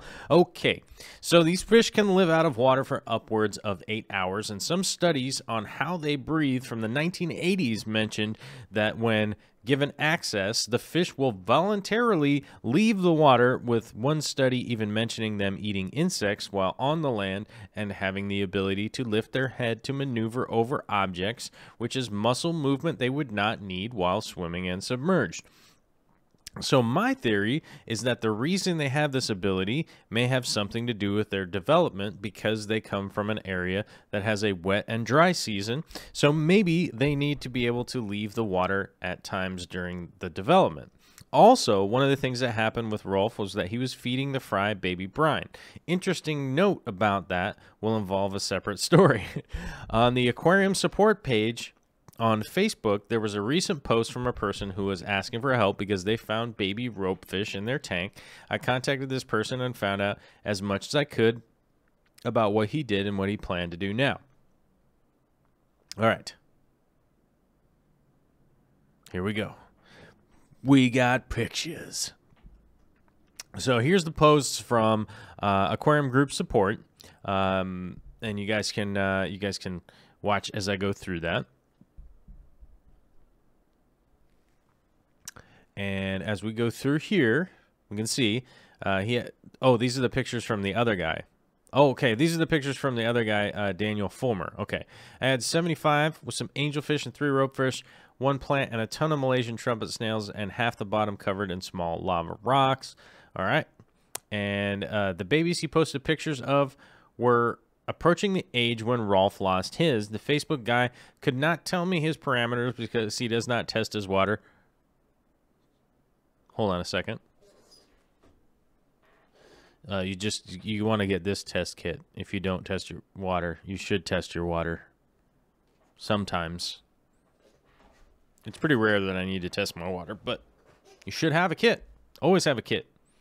Some things' life is depending on you having a test kit. So just get one. So he removed as many fry as he could and put them in a separate 10-gallon and started to feed them baby brine. The original tank was fed flake food. All of his fry had died over the following week as we spoke, so I feel like there might have been something to the baby brine and maybe something about the fry being able to eat some sort of terrestrial insect while out of water. So with all this said, as a condensed version as I can put it, this is the setup I have created. Okay. Which looks good. We've got a pretty darn good setup going. Okay, here we go. This tank has been established and running for well over 8 months, and I added the lava rock 1 month ago and the turtle dock in the last 2 weeks. If you look closely at the picture, you can see the 2 ropefish at the top. One of them is just sliding off the turtle dock because I cannot seem to get my phone out quick enough when I notice them up there, but they are getting up there. The large female I have seems to do it the most. Okay, so tank specs. 36-gallon bow front with 4 ropefish, 2 males, 2 females. There's also 1 narite snail and a ton of pond snails. 2 large sponge filters, 1 dual small sponge filter. Hang on the back filter with filter floss, ceramic rings in it. I'm running an AI Prime freshwater light on 8-hour ramp up and down schedule with the biggest midday light lasting 2 hours at its brightest. I've got Water Sprite, Jungle Val, Java Moss, and Lava Rock. Tank generally runs at 81 to 82 degrees, 0 ammonia, 0 nitrite, 0 nitrate before my weekly water change, and 8.2 pH. I have hard well water. The plants love it. I do a weekly 40% water change, feed frozen bloodworms and beef heart, and occasionally Masorov diet sinking pellets. I feed every day, once a day at night, usually 2 cubes of something, and I skip 1 day a week, the day after I water change. You're one of the only fish people I know that does species-only tanks like I like to do, so I have a few questions, and I'd love your thoughts, anything I've said already as well. I'm getting some blackbeard algae, mostly on the val and the moss. I have another tank and some small Siamese algae eaters, and I kind of want to throw one in to help combat the blackbeard algae, but I also hate the thought of him being in there disrupting the ropefish and possibly having to catch him back out. Also, I've been combating the algae with the extra water changes and trying to dial in my easy green ferts by making sure I dose 2 times a week at the same time, and it's getting better. But the Siamese algae eater is really tempting me to toss it in there. Okay. First off, let me answer this portion of the question right here, which is, am I going to add a Siamese algae eater to help with eating the blackbeard algae? No, that is not what you want to do. I would definitely not go throwing in other fish in here, especially, first of all, if you're trying to breed these ropefish and you're trying to become one of the few successful people to have ever bred ropefish and kept the offspring. I would really take into consideration that adding something potentially to this tank right now could run into a disaster. Let's just not. And also, if you're talking about blackbeard algae is one of the easier algae to get around, and you're already starting to combat it by figuring out whatever deficiency that, because realistically you have val and a couple other things in this aquarium. They really should be growing fast enough to really just be churning out tons of val and not really having any kind of problem with algae and stuff like that. So you clearly have some kind of deficiency that is allowing the blackbeard algae to get ahead, right? So I wouldn't put the Siamese algae eater in there. Just don't. I just wouldn't. The upside is way outweighed by the downside. So let's not do that. And also, as the human, you can affect so much more. You can affect so much more as a person than the little tiny Siamese algae eater eating some of the blackbeard algae. Even if you just manually remove some of the blackbeard algae, it will probably take you 10 minutes to remove more blackbeard algae than the Siamese algae eater could do in a whole month, like just manually removing it and throwing it out of, throwing it into your compost. So it's not going to be a great deal. 40 nitrate should realistically be your target for fertilizer in your aquarium. That's really what I would be going for. And letting it go down from there. So I would maybe consider, if I was you in your situation, maybe dialing down the water changes or testing the water change water that you're using and find out what the nitrate level is from the water changes, because 40 is what I would normally bring it up to for the plants to really just be kicking and doing really well. So I would consider that. All right, so moving on to the next part is also, okay, so now I'm quoting again here. I'm back in the reading out loud voice. Also, I still have not seen any sign of breeding other than the fact that my males and females for sure have paired up. The large male and female and the small male and female pair in their hunts and swims together and generally are all over each other. They used to all lay around all together, but in the last few months, the two pairs have separated to their respective huts, but they are still pretty close to each other and no aggression or territorial behaviors of any kind. I really just want to know if you have any ideas for anything else to try. I've thought about trying to design a system that will mimic the wet and dry season by allowing some serious evaporation, but I haven't been able to bring myself to do something that drastic and risk the balance of the tank for my fish's health. I hope you found this interesting and that I gave you enough info to really give you a picture of what I'm doing and what I've done. I'm really passionate about getting this fish to tank breed because of the danger to their environment by the palm fields. They only come from 2 places, and they are my absolute favorite fish. I've really put a lot of time into this because this is the fish that got me into the hobby and stole my heart away from reptiles 10 years ago, and last year I decided to reduce my tanks and really focus on this one project. I really think I can figure it out, but you and Corey are my go-to for really in-depth information and why things are happening and how we can affect them in our little ecosystems. I really appreciate you taking the time to read this, as I know it is seriously long-winded. Thanks again. Hashtag FluVolsTrippin', hashtag FishFam, hashtag Mr. Chips Rocks. Signed, sincerely, Haley Cox. Boom. And I have to say, you guys, this is pretty much how you put an email together. I mean, obviously, you don't have to be this long-winded, but this is pretty much how you put it together. Like, here's what's going on. This is what's happening, and this is what's. And I almost. There we go. Wait. Whoops. What did I do? Oh, I got to go to the other scene. Sorry, guys. I was clicking on the wrong scene. Scene 2. There we go. All right, back on the regular scene. There we go. And this is pretty much how you put an email together. It's a great job. It's very thorough.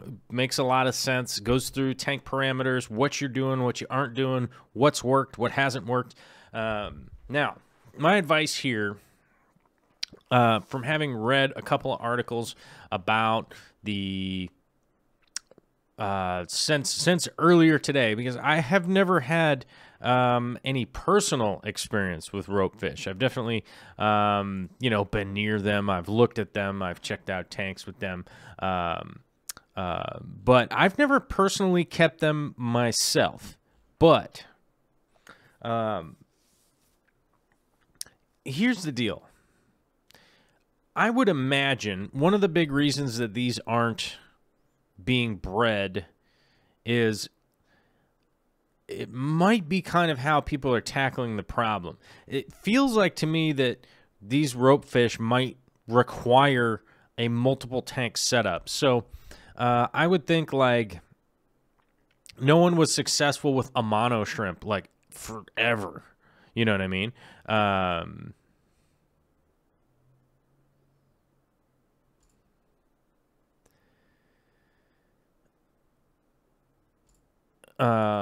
But what's the word?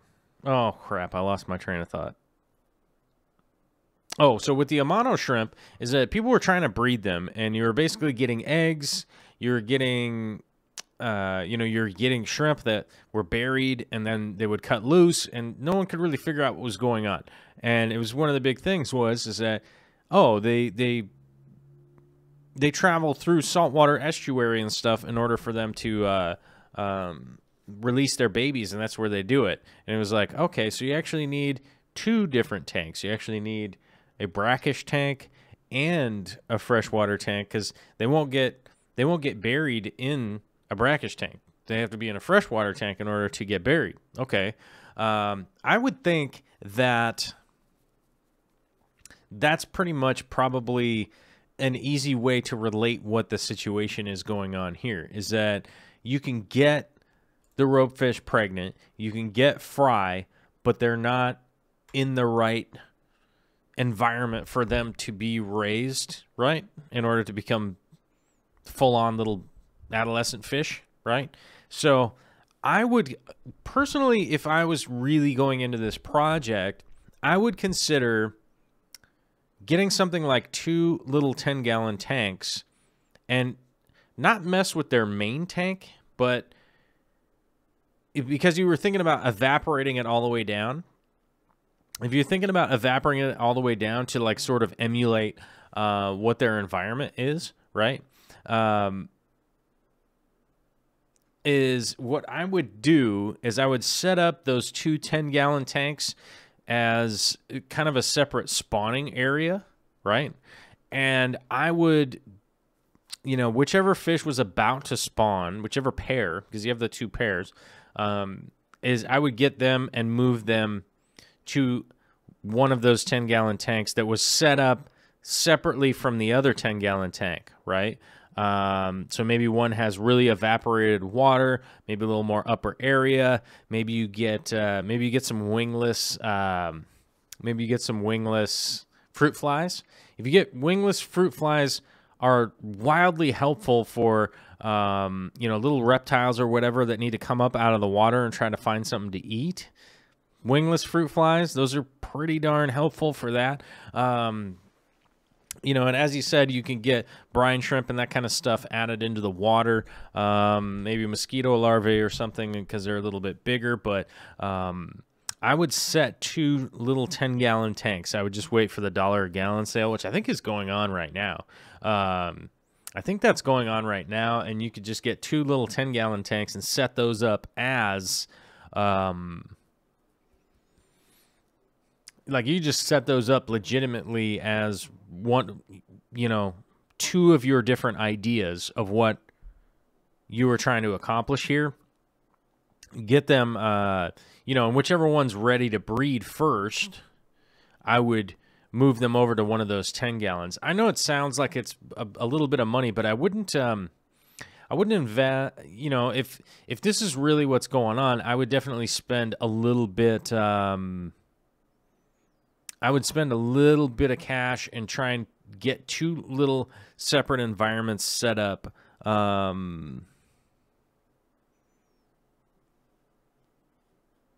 would get two little environments set up and then try to go that route. Because with the Amano shrimp is you'd get them buried and then you basically have a bunch of different Brackish level tanks set up for a while, and they just kept trying it over and over in those tanks until they eventually got it right. And one of the crazy things is that you need 0.0008 Brackish and green water and tons of infusoria and stuff like that in the water. So you need this really green, and then just weird Brackish, 08 Brackish, which, it's not the most unique Brackish, but it's just sort of, it's generally just kind of specific realistically when you get down to it. But that's just where they're at.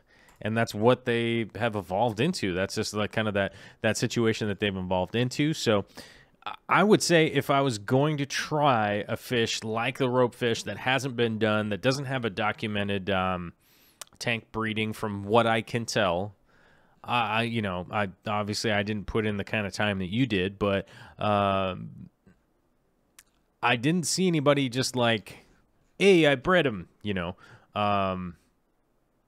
but if you could, that's what I would do. That's the direction I would go. I would try to make two little environments that were like the drought season. And honestly, I think you're right on track as far as what you're doing, what's happening, and where you're going. But that's what I would do. I would try to not breed them in that same tank, and try and keep the babies in that same tank, because oftentimes we end up with a problem with the parents being in the tank. Vicky and I ran into that a little while ago. Her Crebensis had bred. They were doing well, and then the fry were rocking and rolling, and they were doing really good, and then one day they were just gone. And most likely eaten by one of the parents. So, yeah, and so Oddball saying the ropes have been known to go brackish as well. You've thought of that too. Yeah, so I would almost consider, what I would do, is get those two 10-gallon tanks, because you have two pair, so they're probably going to breed not at the same time or whatever, but I would give it a shot to try, one pair into maybe a really low brackish, or maybe some really evaporated water. And, you know, we're coming up on the summer here, so it's going to be pretty easy to evaporate water. I mean, you can just, you know, stick a couple buckets outside and leave it out in the sun. It'll evaporate pretty quick. But I would definitely try a couple of those setups, give that a shot, and then see where you're going from there. And if you are trying to, if you really are trying to breed them, then it would probably be a worthwhile project. And I don't think it's really that much cost to get a couple of, to realistically get a couple of 10-gallon tanks, a couple of extra things, and then, and then, you know, once you have those set up, it's not like you got to throw them away or anything like that. Candy Overhaul says, summer, where? Not Montana. It is, it's snowing in Western Washington today. It hailed, about an inch of hail yesterday, and it's snowing today. So, but I know the summer is coming. It was 68 the other day. It was 68 and sunny out the other day. Vexing Cat is saying, I had a reed fish back in the 90s. I had a devil of a time keeping it in the tank and not on my floor. That is understandable. That is completely understandable. I know how that goes. Kevin Keener says we were getting snow mix an hour ago. Yeah, it's probably gonna be snowing here for a while. We're gonna have some crazy stuff going on, and you know, that's just the way that it's gonna be as we slowly move into our new environment here for the humans to live in. And if people think climate change isn't happening, good luck on you. Because I constantly keep getting people yelling at me about how the Earth has changed temperature so many times in all of its million years. I'm like, yeah, I know. There's a billion-year period that the Earth was on fire and was lava, okay? But the people didn't live here. The concern is not the argument whether or not the Earth is 2 degrees warmer or not. The argument is whether or not humans will be able to live on the planet. That's the issue. Not that, oh, it's hot sometimes. Oh, it's cold sometimes. It's that, can the humans live here? That's the issue. Sorry, climate change gets me on a rant. Toast 707 with a $4.99 super chat, trying to make me go overtime here. Saying, do tissue get into a couple hours of talking and I start tripping. Who am I kidding? I'm tripping over my tongue 10 minutes in, not 2 hours in. Asking, do tissue culture plants have to convert? How do they access CO2 in the cup? Thank you for your awesome, knowledgeable answers. Okay. Yes, tissue culture plants do 100% have to convert to underwater. Now, one of the things that's very confusing to a lot of people is that CO2 is readily available in the air that we breathe all of the time. Okay. CO2 is over 400 parts per million in the air that we breathe. Across the globe, which is crazy high compared to water. Okay. Water has very little CO2 in it. If it's just stagnant and whatnot, which is why we inject it in. We give the plants a better opportunity to absorb carbon from the water. Water is not a great conductor of CO2. There's just not a ton of it in there. Whereas air is, okay? And air has a ton of CO2 in it, and so it's really easy for it's much easier for plants to grow above water than underwater. So that's the difficulty with plants that are grown above. They have to convert to grow underwater, and it's one of the reasons that we inject CO2 in to make that conversion that much easier, which oftentimes that's what we're doing. Lissa Bentley says, never mind, I don't know how to do pictures in the Patreon. This question actually came up a little while ago of how to do pictures on the Patreon page. If you go to the Patreon page, you go to the main page, and you click on community and not posts.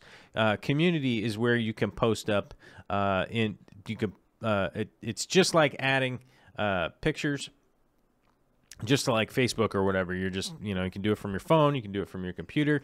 James Collins, a brand new patronizer during the show, saying, new to this, just want to help support Joel's channel. Well, thank you very much, James. And he posted a great picture of his tank rainbows, rummy nose tetras, which I think we all kind of know that I like rummy nose tetras, right?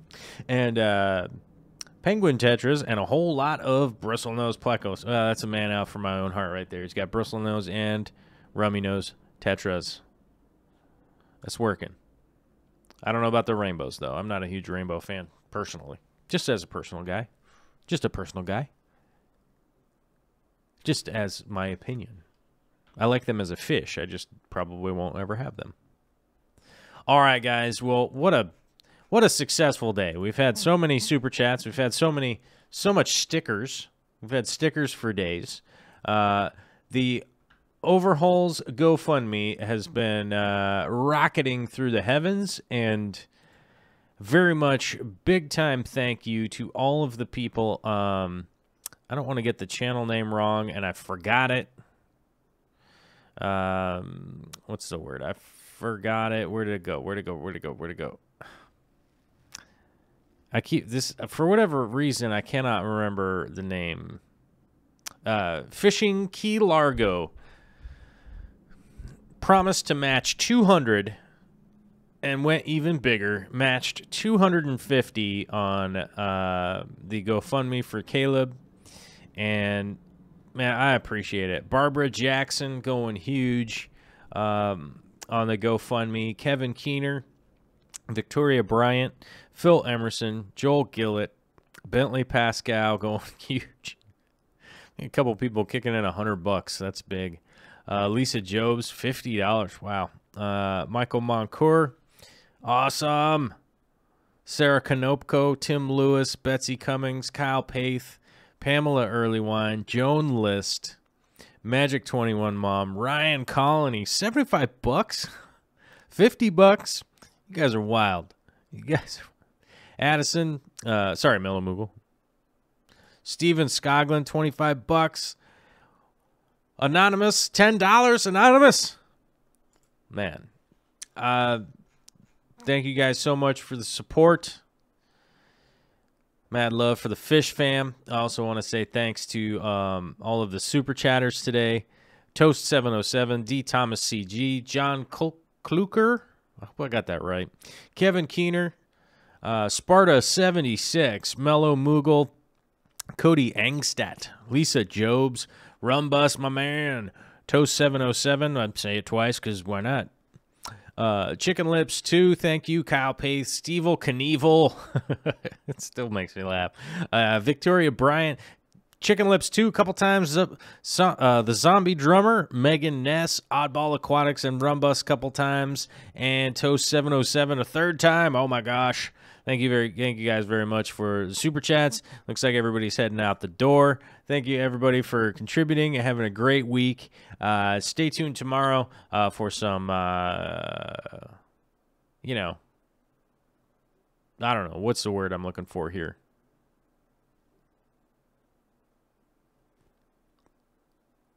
Fish dump? Yeah, gonna be a fish dump. All right, guys, I'm late to get out of here, so I got to get rocking and rolling. Don't shoot any fireworks off tonight. Don't go too crazy, but have a delicious weekend and have a great time out there. Later.